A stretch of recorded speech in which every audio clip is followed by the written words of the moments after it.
নমস্কাৰ, মই অমৰজ্যোতি চেতিয়া। আমি মানুহে মানুহক লৈ অহংকাৰ কৰো, মানুহে মানুহক লৈ গৰ্ব কৰো, আৰু মানুহে মানুহক লৈ ঠাট্টা মস্কৰা কৰো। ডাঙৰ সৰু, ই ডাঙৰ, ই সৰু, ই উচ্চ জাতৰ, ই নিম্ন জাতৰ, ই ডাঙৰ কাম কৰে, ই সৰু কাম কৰে। এনেধৰণে আমি মানুহে মানুহক লৈ সমালোচনা কৰো। ঠিক তেনেধৰণে মোৰ ওচৰত এইটো বস্তু আছে, তাৰপিছত এইটো বস্তু নাই, মই ইমান দামী বস্তু লৈছো, সি কম দামী বস্তু লৈছে। বস্তু যে গৰ্ব কৰো যে মই এইটো ল'ব পাৰিছো, কিন্তু সি ল'ব পৰা নাই। মই ইমান টকাৰ বস্তু লৈছো, ইমান দামী বস্তু লৈছো, সি কম দামী বস্তু লৈছে। আচলতে কথাটো এনেকুৱা, এই যে আমি অহংকাৰ কৰো, গৰ্ব কৰো, ইয়াৰ কোনো মূল্য নাই। কিয় নাই? কাৰণ আপুনি মন কৰকচোন, আপুনি পিন্ধি থকা চেণ্ডেল বা জোতাযোৰ কিমান দামী? আপুনি পিন্ধি থকা চেণ্ডেল বা জোতাযোৰ যিমানেই দাম নহওক লাগিলে, তাৰ মূল্য যিমানেই নহওক, কিন্তু তাৰ স্থান ক'ত? তাৰ স্থান সদায় আপোনাৰ ভৰিৰ তলত। আমাৰ ইমান দামী দামী জোতা, ইমান টকা দি কিনা জোতাযোৰ মূল্য কি তেতিয়াহ'লে?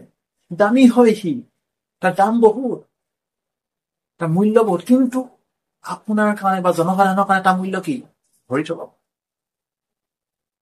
আমি তাক ভৰিৰ তলতহে পিন্ধাও, যদিও তাৰ দাম বেছি। কিন্তু ঠিক একেধৰণেই মহিলাসকলে ব্যৱহাৰ কৰে সেন্দুৰৰ টেমাটো। সেন্দুৰৰ টেমাটো চাওক, সেন্দুৰৰ টেমাটোৰ মূল্য কিমান? 50 টকা, 100 টকা, 200 টকা, কিমান? কিন্তু দামটা যিমানেই নহওক, সেই সেন্দুৰৰ টেমাটোৰ মূল্য কিমান? তাক মানুহে ক'ত লয়? তাক মানুহে কঁকালত লয়, শিৰত লৈ ফুৰে। অৰ্থাৎ যদিও তাৰ মূল্য কম, কিন্তু তাৰ কামৰ তুলনাত, তাৰ মানুহৰ সমাজত, আমাৰ সমাজখনত, মানুহৰ মাজত তাৰ কিন্তু মূল্য যথেষ্ট বেছি। কাৰণ সেন্দুৰ নহলে এগৰাকী মানুহৰ পৰিচয় নাইকিয়া নিচিনা হৈ থাকে। আৰু সেন্দুৰে এটা বেলেগ ধৰণৰ পৰিচয় দিয়ে। সেন্দুৰ লৈ ফুৰা মানুহগৰাকী এটা বেলেগ এটা পৰিচয় আছে, আৰু সেন্দুৰ নোলোৱা মানুহগৰাকীও এটা বেলেগ পৰিচয়। অৰ্থাৎ সেই সাধাৰণ কম দামী সেন্দুৰৰ কিন্তু মূল্য বহুত। কিন্তু আপুনি দামী যিমান দামী জোতা নিপিন্ধক লাগিলে, সেইটো আপোনাৰ কাৰণে মূল্যৱান, বহুত দামী জোতা, কিন্তু আপুনি তাৰ মূল্য কি দিছে? আপোনাৰ ভৰিৰ তলত ৰাখিছে। তাক বোকাই পানীয়ে তাক নষ্টই ফুৰিছে, গছকি ফুৰিছে। আপুনি তাৰ মূল্য কিন্তু সেইটোৱে দিছে। হ'ব পাৰে সি দামী। ঠিক একেধৰণে ব্লেডৰ যিমানেই দাম নহওক, ব্লেড যিমানেই চোকা নহওক লাগিলে, আমি ব্যৱহাৰ সকলোৱে কৰো ব্লেড আমি সকলোৱে ব্যৱহাৰ কৰো।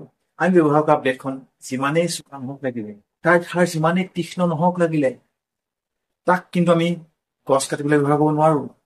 ব্লেড ব্যৱহাৰ কৰি এজোপা গছ কাটিব নোৱাৰো, যদিও তাৰ ধাৰ বহুত। মানুহে ভয় কৰে ব্লেড লাগিলে হাত কাটিব, কিন্তু সেই ব্লেডখনে আমি গছ কাটিবলৈ ব্যৱহাৰ কৰিব পাৰিম জানো? কেতিয়াও নোৱাৰো। সেই ব্লেডখনৰ মূল্য কি? সেই ব্লেডখনৰ মূল্য সৰু সুৰা কটা চিঙা, দাঢ়ি চুলি কটাতেই সীমাবদ্ধ, যদিও তাৰ ইমান চোকা।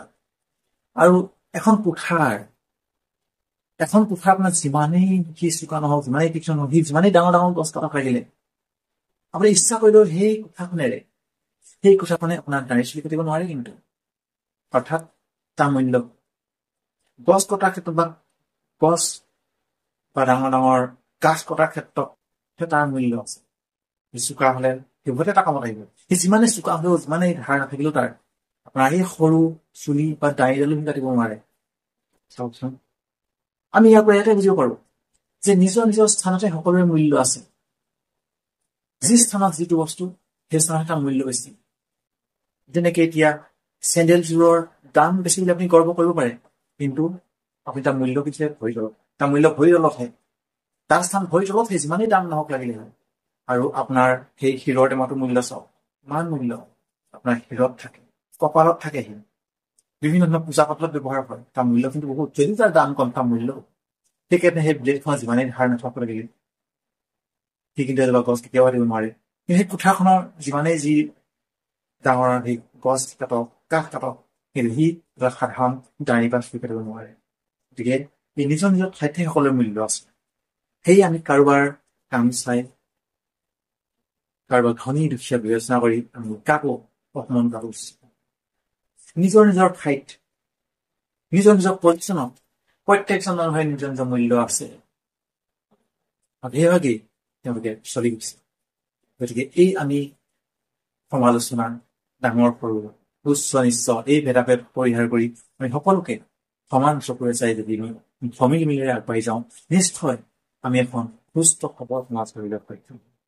গতিকে সকলোৱে সুস্থ সবল এখন সমাজ গঢ়াৰ স্বাৰ্থত ধনী দুখীয়া উচ্চ নিচ্চ এইবিলাক ডাঙৰ কাম কৰে সৰু কাম কৰে এইবিলাক চৰ্চা পৰিহাৰ কৰি সমিল মিলেৰে আগবাঢ়ি যাওঁ হয় এখন সুস্থ সবল সমাজ গঢ়ি আমি নিজকে গৌৰৱ অনুভৱ কৰোঁ।